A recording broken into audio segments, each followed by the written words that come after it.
The long haul to overhaul trucking on Europe's roads appears to be entering its final chapter. French President Emmanuel Macron has wanted to see a more standardised set of rules that would see drivers' wages raised and the introduction of mandatory rest periods.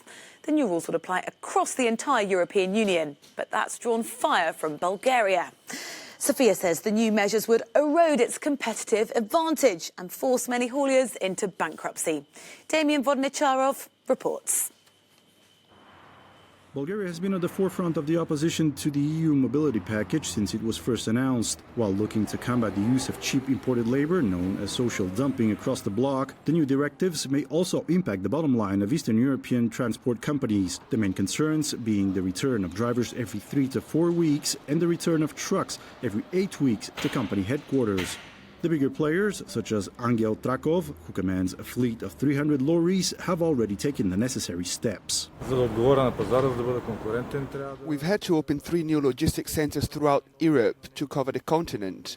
The bills in the millions. I had to prepare for these new restrictions in order to remain competitive. Relocating is the only way. I'll manage, but what about these small firms with just a few trucks? They make up 75% of our union. Bulgarian companies and their representatives are questioning the motives behind the mobility package. Eastern European transporters in the EU will be put at a severe competitive disadvantage to Western European companies, but also with third-party transporters.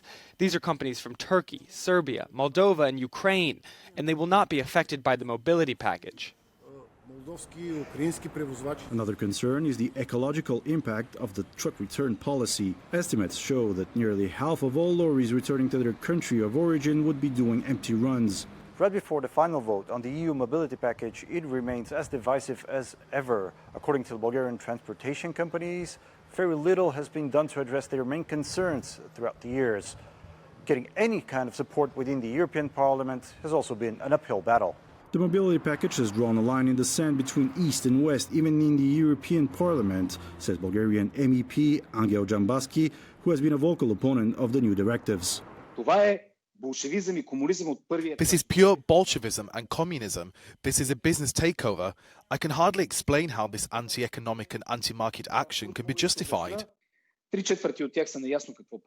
When talking to other MEPs, I get the sense that 3 out of 4 know what they're doing, but they're following the party line and the national line.